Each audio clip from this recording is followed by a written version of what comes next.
Right, hello there, you lot. We're back. I'm reacting to another thing that's been written by someone who's done something. So this is Hear Me Out: Why Star Wars: The Rise of Skywalker Isn't a Bad Movie.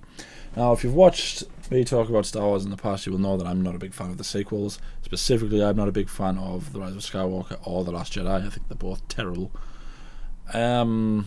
So this was written on the 15th of March 2021, which was like a week ago. 5 days ago.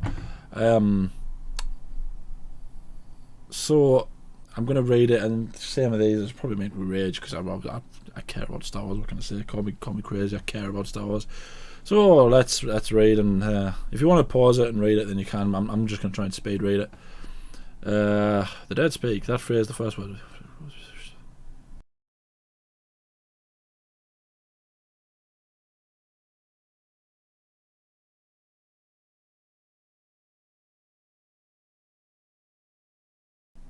Right, okay, so first of all, that phrase, the first words of the opening crawl in J.J. Abrams' Episode 9, also known as Star Wars, has become in certain circles handy code for trashing this film. This isn't the only reason that people trash this film. There's a lot more to it that's bad, other than this particular line. However, this person who might not know why this line is so bad, what's he called? Jordan. The reason you might not believe that this line is so bad is because this movie came out roughly a year. Was it a year or 2 years? Not very long. It started filming after Carrie Fisher passed away, and it's not, considering it's a movie that's got like her character in it, played by CGI and all that stuff, it wasn't a very tasteful way to start. So that's why people don't like that particular line. Also, I don't know what. Yes, we all know that he was, influenced by Akira Kurosawa and Joseph Campbell and Buck Rogers and all that. So yeah, we know that. So that doesn't help with The Rise of Skywalker. If you're saying it has to be corny, it does, yeah, but the Rise of Skywalker is just a little too corny. Alright, yeah, alright. A New Hope was corny. Empire, when you look at most movies, most of them have corny bits in them, but there's still a hell of a lot of serious bits in it. You can't tell me that, Order 66 was corny. You can't tell me that things like that. It needs to be corny because Star Wars inherently is corny. The Rise of Skywalker leans into this and is fast-paced and funny and blessedly devoid of talk about trade federations and the unbearable prequels. It's set and creature. Blend of practical, right, so this person clearly doesn't like the prequels. So this is supposed to be a series where I rage about Star Wars, but I'm actually raging about Marvel now. So this person is telling me that Abrams is not a director without faults, but the guy has nowhere to put the camera and his imagery is propulsive and vibrant. Okay, so I agree that Rise of Skywalker looks pretty, right? But so does Ted Bundy. So you can't tell me that, just because the movie's pretty that it's good, right? His imagery is propulsive and vibrant. Okay, I don't know how to respond to that. Compare any frame in The Rise of Skywalker to the allegedly thrilling conclusion of Disney's other big breadwinner, and you will see the difference between a cinema that crackles versus soul-deadening, smudgy brown nothingness. So this person, Jordan, as he's called Avengers Endgame soul-deadening, smudgy brown nothingness. Really? Really? If you see people's reactions to The Rise of Skywalker and compare to their reactions to Avengers Endgame, they don't even remotely compare. Yes, Rise of Skywalker is pretty, but the story of Avengers Endgame trumps Rise of Skywalker completely. The Rise of Skywalker's got one of the worst storylines in anything, in any Star Wars movie, for that matter, anything that Disney owns, probably. And Disney owns the Fantastic Four. Rise of Skywalker has a ridiculously bad and convoluted plotline, and whereas Avengers Endgame's got a very original and very story-driven narrative that completely, identifies to Marvel fans. I don't know how you can compare one to the other. Like, if you'd been trying to say, if you compared it to, maybe Attack of the Clones, right, I would understand things like that because they're both fairly basic plots, but comparing it to Endgame is completely bonkers. So this is something that's contentious for me because I'm a big prequels fan. So they're blessedly devoid of talk about trade federations like the unbearable prequels. Okay, so the Trade Federation right? It's primarily in the first movie. Second and third movie, they're not all that important. But the point of the Trade Federation and blockades and things like that is because the prequels are meant to be more political. It's in a time where politics plays a big part in the story. That's literally the point of the first 3 movies, to see how Palpatine manipulates the politics of the galaxy that they're currently living in to pursue his own end. So clearly this person hasn't understood the point of the Trade Federations. From the opening lightspeed skipping, so many worlds, so many employed illustrators, to the Aki Aki Festival of the Ancestors, colourful kites and delectable sweets, to the group hug at the end. The rest big plus Chewbacca the Great. Yeah, so plus Chewbacca, the greatest character in the entire franchise by many parsecs, finally got that medal princess to come back on Yavin 4. He also dies and comes back in two scenes later in the most ridiculous, oh, you didn't see that coming moment in any of it. You know, okay, so you've said the lightspeed skipping and the Aki Aki Festival of the Ancestors, right? Because they're both pretty shots, everything looks pretty. That's fair enough. Clearly, you've been taken in by the cinematography of this movie, just like people were taken in by the cinematography of The Last Jedi. It doesn't mean that the film is good. You can have a good-looking film without it being a good film.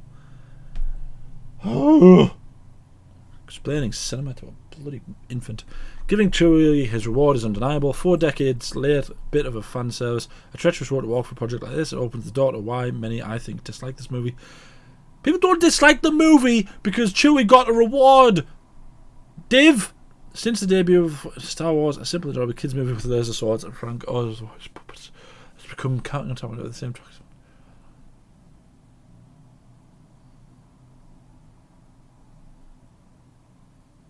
Right, okay, so the only thing that I agree with about this, right, is that somewhere, for some reason, Star Wars has become divided, the fan base. It's like a civil war going on at the minute between Star Wars fans, right? But it's not because of this movie. It's because of it was The Last Jedi that started that civil war. I'm calling it a civil war. Because that was the movie that completely tore everyone down the middle, because it wasn't, a normal Star Wars movie. Rise of Skywalker isn't a very good Star Wars movie anyway, but it's a lot closer to a Star Wars movie than The Last Jedi is. Especially, let's say, a Skywalker Star Wars movie. But just because it's closer to that doesn't mean that it's a good movie. It's completely devoid of any kind of logic and is ridiculous. As for this, that I always see... Okay. Because every morning when I see, I don't know what I was going to say there, but I'll try that sentence again. Because when I was a kid, every day I would turn on the TV and watched like a bunch of young Jedi children being killed. Because it's kid stuff. Cartoon Network had that on all the time. Saying that Star Wars is a kids movie is completely stupid. Just because you can't identify and it's a light show and there's fights and stuff. It doesn't make it a kids movie. Laser swords, you've just disrespected every single Star Wars fan there. It's not a laser sword. Even if Anakin and Luke say at one point it's not a laser sword, it's a lightsaber. Frank Oz voice puppet, stop being silly. To some bad faith keyboard warriors, that's always a good way to write things about Star Wars fans. Rian Johnson's The Last Jedi. Actually, I reject all of this. I think both of them is a terrific and a far more.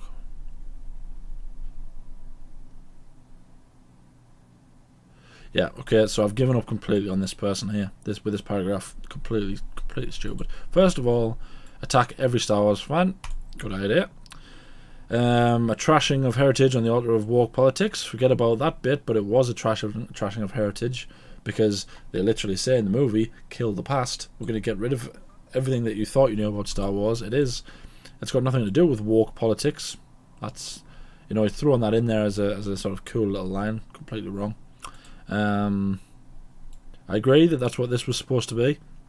Make the Galaxy great again. Didn't work because it wasn't very good. Far more commonalities than differences? No, they don't. They're completely different movies. Literally watch them. There's nothing similar in them at all. Literally everything in The Rise of Skywalker is designed to rewrite The Last Jedi. And then there's this. Even though only Johnson's has the outstanding throne room fight.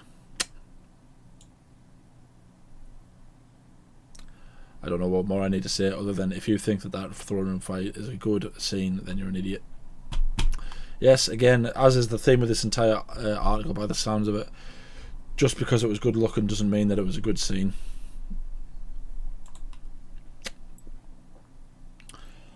God, this is a big one.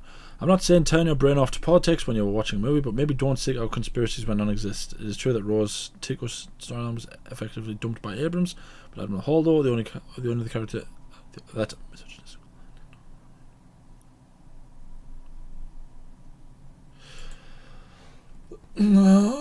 right. First of all, right? Yes, she's dumped by Abrams because a storyline in The Last Jedi is terrible. So is Finn's. It's completely pointless. Admiral Holdo is mentioned in The Rise of Skywalker. You're right, she is. So, misogynistic online ding-dongs rage against. I guess I'm a misogynistic online ding-dong rage machine. Because I think Admiral Holdo is one of the most ridiculous things that any director has ever added to a movie, ever. It's not because I think that men are better than women. Got nothing to do with that. Because I'm a Star Wars fan, and I didn't like Jar Jar Binks. I didn't like the Ewoks. Who else have I not liked in Star Wars? I didn't like Boss Nass. I didn't particularly like Padme, not because she was a woman, because she was a bad character. What else didn't I like? I didn't like the big boo, pointy horn thing. You know, the Emperor's friend. I didn't like Pong Krell. That was a storyline. The reason the Star Wars fans hated this character so much had nothing to do with Laura Dern being a woman or anything to do with her in particular. If she got hate for it, then that's wrong, because she shouldn't have. Rian Johnson should have gotten hate for it, or whoever wrote this movie. But the reason everyone rages against this machine, against this character, is because everything she does in the movie is completely pointless. She doesn't tell one of her best soldiers her plan. She doesn't tell anyone her plan, and she just expects them all to follow orders because she says so. Well, that's exactly how the Nazis did their crack, and is that the comparison that the movie tried to draw? Because these are supposed to be our good guys, and yet she's standing there going, "Oh, you're going to be court-martialed because you didn't just follow my orders obediently." And then she decides, "Oh, I'm going to imprison all these people, and I'm going to fly straight into that ship, which has never been done before, so I've got efforts for trying, but it doesn't work like that." And the only reason Leia was written into a coma in that movie is because OG Leia wouldn't have cared two craps about what she was doing. I would have told her exactly what she thought, because she was a ridiculous character with terrible motives. Oh, that's my rage done. Genuinely, I don't think there's a character in Star Wars that makes me rage as much as Holdo does. And it's not because she's a woman. It's got nothing to do with the fact that she's a woman. It's got everything to do with her character. The character is terrible.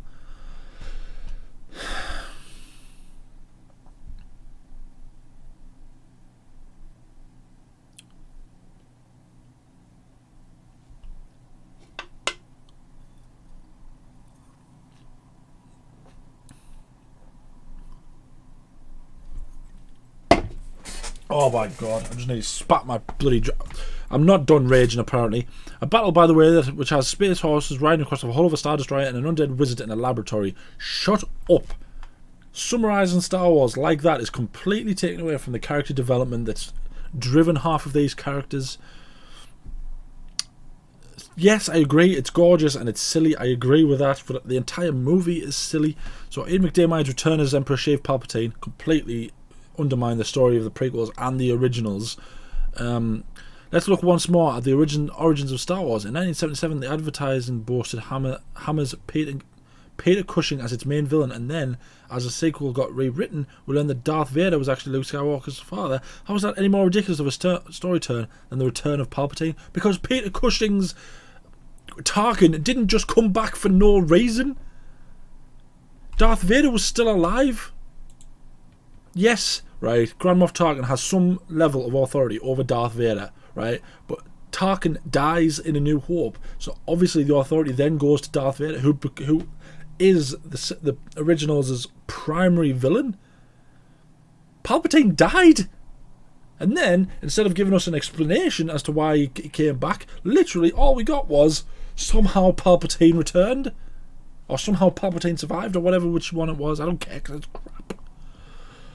Oh! But there's no need for me to be so defensive about the Rise of Skywalker. Let's look at the highlights. C-3PO, the galaxy's most annoying robot, is a non-stop comedy punching bag. Not that funny. Whose second canonical memory wipe is a source of glee. Kerry Russell's helmeted Zori Bliss is a welcome whiz-bang space ranger from the Bucks Rogers mould, and Naomi's... Right, okay. You're right. You're right. You know what? This Kerry Russell's character was cool, as was Naomi Aki's. Why did they show up in the last movie? Why weren't they brought in before? If Naomi Aki's Janet, right, had been in The Last Jedi, and Finn's character arc had been that he was uniting deserter stormtroopers against the First Order, that would have been a great story, but she shows up, and then she just helps for no reason. She's got no character arc. Same with Zori Bliss. C-3PO isn't that funny, and the one time we need you to talk you can't is plot armor, and his second canonical memory wipe doesn't matter because his memory gets restored later on anyway. There's no consequences to this movie. Had C-3PO died, right, or had any of the main characters died, apart from the one character who shouldn't have pissed and died, everyone would have been happy with it. We found that yes, they kiss, but also he dies. Conclusion of the way to be appropriately satisfying because you're an idiot. Sorry, honestly, I'm really doing my best not to be a toxic fanboy. Though I do agree, and I would have liked to see Finn hook up with Rose. I really want to see him hook up with Poe, but Hollywood thinks audiences are ready to accept superliminal travel, but not same-sex romance. Right, first of all, that was not a very good conclusion. Why? Because it leads to Rey going to Tatooine to bury Leia's lightsaber on Tatooine, even though she never goes to Tatooine. Somehow satisfying. I didn't find that ending satisfying at all. The movie's called The Rise of Skywalker, and the only Skywalker, even close to Skywalker, who was in it, dies in a way that's, I suppose, supposed to be ambiguous, but then when it ends by her claiming the name for no reason, you can't say that it's ambiguous because the rise of Skywalker is supposed to be her rise, not his rise. It's ridiculous. As for this, people would have liked to see him hook up with Rose. Who am I kidding? Everyone wanted to see him hook up with Poe. You're absolutely right. I completely agree that there should have been a romance between Poe and Finn because it would have made sense, given that they started and ended together. That would have been good. But it's not Hollywood that isn't against same-sex romance. Rocketman was nominated for an Oscar. You know, Rami Malek won an Oscar for playing a gay character. It's not Hollywood isn't the issue. Disney is the issue, and I'm probably gonna get assassinated just for saying that. But if you're asking me who I think is responsible for that not being the case, how would Hollywood be the case? It's obviously Disney, not Hollywood. I get that some fans were keen on Rey not being of noble birth, but learning she's actually in the Palpatine line is quite fitting with the entirety of this series and the usurps.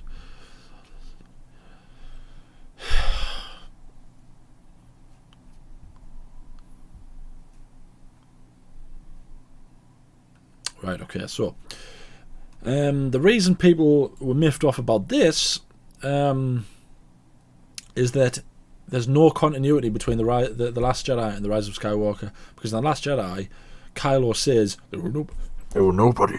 You know that. They sold you for scraps. And then in this movie, he's like, oh, they were nobody, but they were only nobody because they decided to be nobody, but they were actually the Palpatine. You know, Palpatine. It's ridiculous, right? It's terrible storytelling, and it's one of those things. It's like Return of the Jedi when Obi-Wan says from a certain point of view. Fans still, laugh about that. So don't do it again, right? You might as well have gone, so what I told you was true, but only from a certain point of view. And then, Rey could have gone, a certain point of view? Like Luke does, because it's stupid. As for her taking on the Skywalker moniker, while Force Ghost Luke and Leia look on with approval, you think it's perfect? That she just claims a name for no reason? Okay. And that's the end. That's the end of the article, I guess. I just raged again for 20 minutes. Honestly, every time I read one of these things, written by who's this? This was written this week. This was written on Monday and I'm recording this on Saturday. Jordan Hoffman, you damn flipping idiot. Could I read the comments? I want to read the comments. Yes, you're exactly right, Leah Broad. Leah Broad. You're absolutely right as well, Mike Boy. Yep, you're absolutely right. Read these, pause it and read, because these people are absolutely right. They're saying exactly what I said. This is why Star Wars fans are good. Comfort.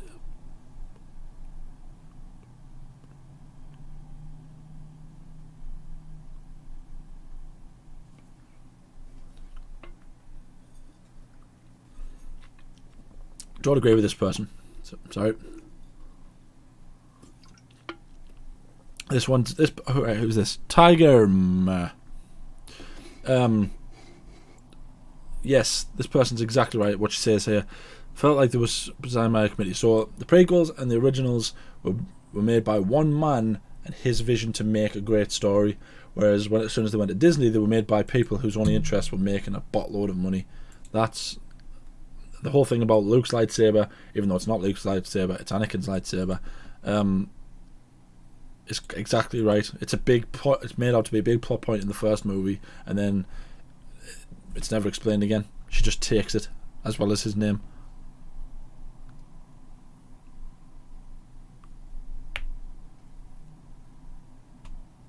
Yep, exactly. Visuals are meaningless because the eye has no time to rest on or really appreciate anything. Just move on quickly before anyone realises that almost every plot point makes no sense. Exactly right. Right, I'm going to stop now because I've been raging. Thank you to all you people except you, because you're wrong. This person's wrong. Sorry, Comfort Eagle, you're wrong. Thank you for watching this. Go and read it. I think it's The Guardian. Yeah, it is The Guardian. Thank you for watching. You know, let me know down in the comments what you think about this article. Let me know what your opinions are on the Star Wars sequels, on The Rise of Skywalker and on The Last Jedi. Try and do it nicely. I think there's so much toxicity in the world. I've tried to be as non-toxic as I could there, but it's hard. Yeah, let me know what you think down in the comments. Like the video because it helps. Hit the subscribe. Ding the bell to be notified when we upload. We upload every day. What else do I normally say? Thank you for watching. I need to know.